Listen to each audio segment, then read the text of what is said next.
Hey everyone, Befron here, and welcome back to my channel. For today's episode, I have a lot of VS series Pokemon cards. These are a Japanese-only set that was released about 20 years ago. They're less common, but they're super beautiful, super awesome cards I can't wait to share with you today. If you like what you see, please don't forget to like, subscribe, hit the bell button, and if you want to win today's giveaway, please don't forget to answer the giveaway question in the comments down below. I'll be asking that question and showing you what you could win later. Please stick around and let's jump in.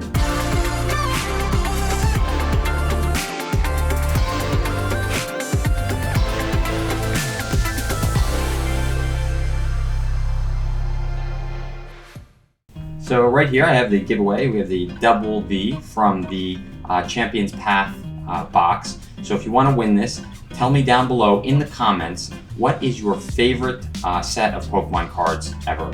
Could be any set, English, Japanese, whatever you like. Let me know what it is. Also don't forget again to like and subscribe and hit that little bell button.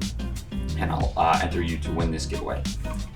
Alright, so let's jump in. We got some mascots back there. They're the mascots for a reason because they'll be used in this episode as guest assistants. But this is basically the VS series of Pokemon that I was talking about. And this is a really cool set. Again, as I mentioned, it's only released in Japanese, but there's a lot of really interesting things about this. And again, I've seen a lot of attention around this in the Pokemon community. So figured I'd share these and kind of go over some of those interesting factoids about this set. So this set was released in July 2001, so we're pushing almost 20 years old at this point. And basically, it's like the Gym Challenge set, but for Johto gym leaders. They included Johto and Kanto. You can see here we have Lance and actually the Elite Four members. So this is Lance, you see in there. This is Claire, the dragon. I don't know why she has a Blastoise in this case, but she does. This is Bruno from the Elite Four. Team Rocket. They also included Team Rocket. And Price, the Ice Gym Leader. Again, I don't know. I think Sneasel became Ice type in later sets. But yeah, I don't know really why Price and Ice Gym Leader would have a Sneasel. So it features basically, yeah, the Johto Gym Leaders, Kanto Gym Leaders, Team Rocket, and the Elite Four, which is a pretty neat concept. Something that was never released really in English, at least until very recently.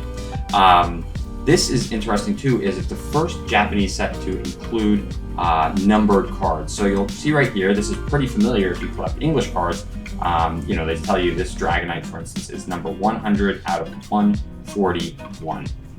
So that is the first time that the Japanese set actually included these numbers. If you look in the past, I have this example right here from our mascots. There's really no number. This number is the number of the Pokemon in the Pokedex, right? So that's not really like the number of the card in the set. This level up here is just kind of like an arbitrary kind of number that they would assign to the Pokemon, what level it would be, I guess, in the game. But it's not, there's no number in the series, right? You just kind of put them in your binder as you see fit, but really no number. So again, just like English cards have pretty much always had this number, to tell you, oh, this is the 12th card out of the 64 cards in the set. This was the first Japanese set to do that, tell you which card number it was in the set. So kind of neat in that sense. Also, they were the first cards with first edition. So again, kind of right here in the bottom right, they put it in the bottom right here. That's the first edition stamp. And in English, that had been there since base set, and then I think they stopped that around this time, like Expedition series in English. But this is what it looked like in the kind of base set, Neo sets, things like that.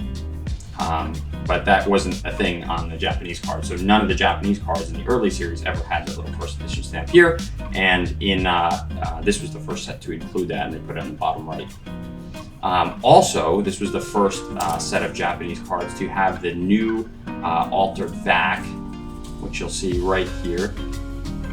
So this is probably the back that everybody knows if you've opened Japanese cards. But again, they used to look more like this. So this is the super, I feel like these older cards always had really high contrast, like this nice high contrast pocket monster back. But that is no longer the case. It is now all this new art, well, new as in like 20 years now, but that's the case. Also, this is the first set to include secret rares. I don't know if I have any of the secret rares here.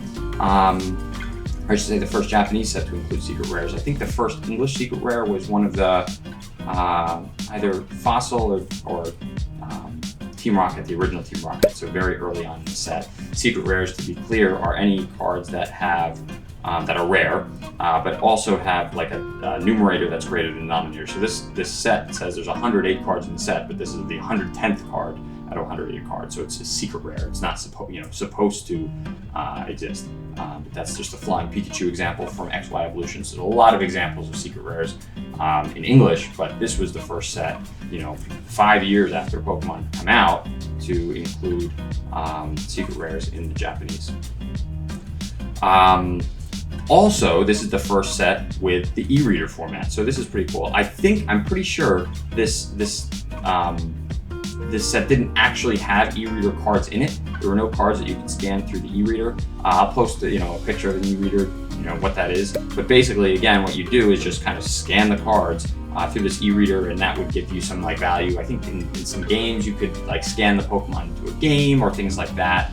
But it was a pretty, kind of a neat concept, a little tacky. I don't think too many people used it that much, but something that you could do if you wanted. But again, so a lot of these cards around this era, around 2001, 2002, they started including these wider borders, so they could put this little dot code. It looked like a bunch of very tiny dots that ran along the side.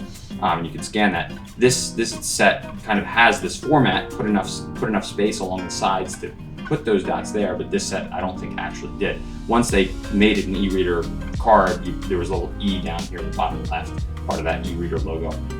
So this was the first set to do that, and that came into English around the Expedition and Skyridge and Aquapolis time, and then stayed for the early EX series, and then kind of went away because nobody really used it. So that's fine. But kind of a neat new format that stayed around for a little while. Also, the way these cards were released was pretty unique. They actually came along in a half deck pack. So what I mean by that is, for those who don't play the game, the Pokemon game is played with a 60 card deck, 6-0. And you put your Pokemon together in sets of 60 and play the game with them. And these packs, and I'm not talking about they weren't boxes, collectibles. I mean, they were literally just the normal packs of cards. Came with a half a deck, 30 cards per pack. I remember these packs. They looked pretty ridiculous. They were so thick and bloated looking, but they came with 30 cards, and basically they were meant to be you could play a half a game, kind of everything was cut in half because there's only 30 cards, and there's other things in the game that you kind of cut in half, but you could play basically a game of Pokemon cards with just literally the cards right out of the pack. So they give you these cards, and the packs even kind of came the way a deck should be. So every pack, there were 3 different it was the same set, but there were 3 different variants of the same set, and each of those variants would only contain 2 types. So for instance, there was one pack that only contained fire and water, and that's in the game you can't play a single deck with all the types. Generally speaking, you can play with maybe 1, 2, or 3 types in your deck. So these half decks would come with only 2 types, and you have to pick the variant you want in order to get the kind of Pokemon types that you want. It could come with any of the Pokemon from that type, but it's only 2 types again. So for instance, fire, water, you'd only get these red and blue kind of background cards. Another interesting thing about this, notice, speaking of kind of the set and the packs, look at this card and look right here. This, if it'll focus, it's getting pretty tiny. That's a circle. And again, for those who don't know, circle means common. So what's really interesting, you look at all these cards: Gyarados, Charizard, Dragonite, Blastoise, Typhlosion, holographic. Well, these are actually rare. But these are kind of the big Pokemon in every set that you'd expect to at least be, rare, maybe a holo.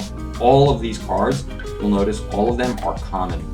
And this set, it was pretty interesting, had all the Pokemon in it were considered commons. I think the trainers were a mix of commons and uncommons, so the diamond, and then only the holos were rare. So these are the holos. You can see the star there. Of course, they're all holographic. They're all stars.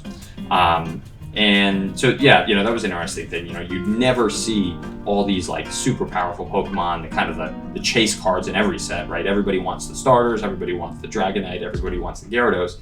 You'd never see those as common in any other set. So I thought that was pretty neat. And the last interesting thing about this, the way they designed this, is that, you know, for those who really like the art, a little fun fact about the art is that all of the same trainer were drawn by the same artist. So if you look at these are all Lance cards, and you'll all notice they have the same like hatch pattern, kind of very like pencil drawn patterns, and they're all Lance. So the same artist probably says, who is this? This is the illustrator down here. Same person did all of these. And just going through this a little slowly, I don't think I've kind of shown these close up, but the art is really nice on these. I don't think I've ever seen really art like this on any set. I'll do some of these a little more slowly too, so you can kind of see them. These are the other two common Pokemon, Claire's Blastoise, which I still think is kind of weird, and Blaine's Typhlosion, which that one makes sense for sure. Although he is a Kanto gym leader, and that's a Johto Pokemon. And then we have, let's see if I can get these out of the sleeve so you can see the holographic a little bit more. Team Rocket's Entei, so I guess they made a ploy of stealing the Entei out of the wild. And we have, again, Price's Sneasel, and finally, I'll get to a second, is Bruno's Steelix. And that's all the cards I have handy from this set. But yeah, I don't have a complete set of this one. It's just, I remember I was able to find a few packs back 20 years ago, so I got some, and I'm glad I was able to find them today. Hope you enjoyed these. Again, if you want to win this double, let me know what your favorite pack is of all time. This is definitely one of my favorites, the VS series. So let me know what yours is. Real quick before we go, of course, we always got to open some more Pokemon cards. I saw the Steelix. I was getting ready for this episode. I saw the Steelix, and I was like, there's one card I still want. I still want that full art Steelix from Steam Siege. I haven't pulled it yet. I know people are kind of over Steam Siege, but I have a few Steam Siege packs here. Let's keep this guy in the background for good luck. Put him up here with the other good luck charms, and hopefully we'll get that full art Steelix. I really haven't pulled that yet. I've seen that a few times. I think it's a super cool card. So we'll do that. There's Nose Pass again. Put this off to the side. This is XY, yeah. 1, 2, 3. Will we get it? Nuzzleaf. Steelix, Spirit Link. Okay, we're getting good luck. Clang. Nose Pass. C-Dot. Launcher. Bergmite. Chimchar. Volcarona. And a Hydreigon. Nice. Looks cool. Not a Steelix, but looks kind of cool. I do have some sleeves over here. Let's see if I can sleeve that up real quick, and then we'll move on to the next pack. Will we get that Steelix? The big question. Next pack. So let me know down below, please, if you like this. Don't forget to like, subscribe, hit that bell button, and all for good luck so we can get this Steelix finally. And let's see what we have here. 1, 2, 3. I'm almost doing 4 on all of these because I've been opening, excuse me, I've been opening a lot of Sun, Moon, and Sword Shield lately. Oh, look at that little Mareep. I've been opening a lot of Sword Shield lately and Sun, Moon, so I've been doing the 4 pack count, and then Samurai, so I don't want to mess this one up. And let's see, are we going to get the Steelix? I got one more. Let's try for it. Can we? Oh my gosh, oops. Put this off to the side. 1, 2, 3. And what are we going to get? Hawlucha? Do what? Steelix, Spirit Link again. Maybe good luck. Clauncher. This looks like the same pack we got before. Like literally the same order of cards. There's the Mareep again. Gastrodon. And can we get it? No. Oh well. Among Us. Very, very timely Pokemon name for this age of Among Us being very popular, but oh well. Steelix has eluded us again. Sorry, we couldn't get it this time. Anyway, thanks again for watching, everybody. I really appreciate the time. Please don't forget, if you like this, to like, subscribe, hit the bell button, all that good stuff. If you want, comment down below your favorite set of Pokemon cards ever, and I'll enter you to win the giveaway for that double V. And I'll see you next time. Thanks again for watching.